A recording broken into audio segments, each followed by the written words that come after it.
नमस्कार दोस्तों, स्वागत है आपका हमारे YouTube चैनल पर जिसका नाम है परीक्षिता एकेडमी। और आज हम बात करने वाले हैं मूल कर्तव्य अर्थात फंडामेंटल ड्यूटीज की, जो कि इंडियन पॉलिटी का भाग है।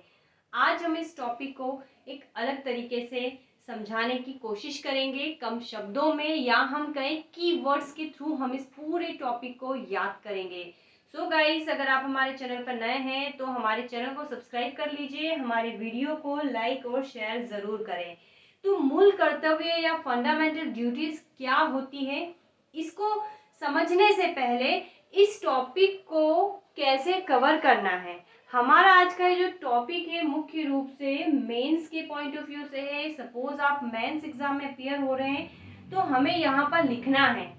प्री में तो हमें ठीक करना रहता है, ऑब्जेक्टिव पे कोई प्रॉब्लम नहीं होती है, हम ऐसा मानते हैं कि हम वन रीडिंग फेस करें देन उसके बाद हम आंसर दे सकते हैं। बट अगर हम मेंस की प्रिपरेशन करते हैं तो हमें यहाँ पर लिखने का प्रॉपर्टी होना चाहिए, हमारे पास कीवर्ड्स होना चाहिए जिसको हम लिख सकें।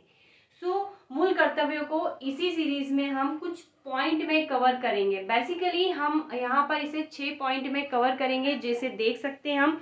सबसे फर्स्ट थिंग है कि हम इसके बेसिक्स को समझेंगे, क्या इसके बेसिक्स हैं। सेकेंडली हम जो 11 फंडामेंटल ड्यूटीज है उसको याद करेंगे, उसकी बात करेंगे, इसकी विशेषताओं को देखेंगे, आलोचना क्रिटिसाइज किस प्रकार से किया जाता है उसकी बात करेंगे, देन इसके महत्व को समझेंगे। और 6 नंबर पर जो वर्मा समिति है उसकी रिकमेंडेशन पर जो 11 फंडामेंटल ड्यूटीज को लेकर जो एक्ट अधिनियम पारित किए गए उसकी बात करेंगे। सो गाइस, 6 टॉपिक में हम इस पूरे टॉपिक को बहुत बढ़िया से कवर कर लेंगे 6 पॉइंट में। तो चलिए सबसे फर्स्ट पॉइंट की बात करते हैं, बेसिक्स की बात करते हैं। तो मूल कर्तव्य या फंडामेंटल ड्यूटीज जो है वो रूसी संविधान से लिया गया है। उस समय रूस को सोवियत संघ कहा जाता था, तो हम कह सकते हैं कि इसे सोवियत संघ के संविधान से लिया गया है, क्योंकि रूस जो रशिया है वो 1991 में इसका ये वाला नाम जो है आया।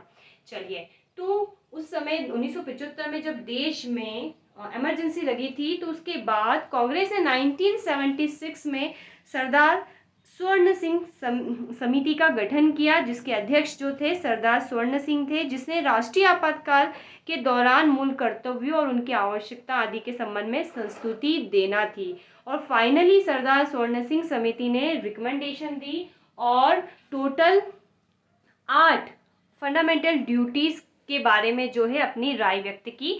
लेकिन फाइनली जो है इसकी जो कमेटी थी उसकी रिकमेंडेशन को अप्रूव कर लिया गया और टोटल 8 नहीं, फिर इन्होंने 10 फंडामेंटल ड्यूटीज को शामिल किया। और हमारे संविधान में 42 अमेंडमेंट एक्ट, दैट मीन 42वें संविधान संशोधन जो कि 1976 में हुआ था, उसके तहत इसे शामिल कर लिया गया संविधान के भाग 4A में। राइट, 4 में जो है राज्य के नीति निर्देशक तत्व दे रखे हैं, directive principle of state policy, इसको 4A में शामिल किया। देन इसके बाद इसको में 51A आर्टिकल को इंक्लूड किया। अब जो 51A आर्टिकल था उसमें टोटल जो है 10 फंडामेंटल ड्यूटीज को शामिल करा और बाद में 86 अमेंडमेंट एक्ट 2002 के द्वारा 11वें फंडामेंटल ड्यूटीज को भी शामिल किया गया।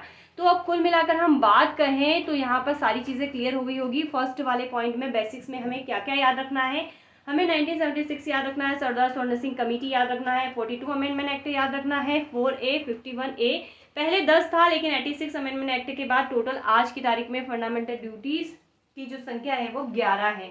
अगर सरदार स्वर्ण सिंह कमेटी की बात करें तो इसने जो है 8 रिकमेंडेशन दी थी, फाइनली 10 को अप्रूव किया था और वर्तमान में 11 है। बस हमें इतने फीचर्स इसके याद रखना है। हालांकि स्वर्ण सिंह समिति की सारी जो सिफारिशें थी सबको जो है स्वीकार नहीं किया गया, क्योंकि उन्होंने टैक्स को और भी कुछ दिया था जिसको अप्रूव नहीं किया गया। तो आइए अब हम बात करते हैं सेकंड वाले पॉइंट की, 11 फंडामेंटल ड्यूटीज की।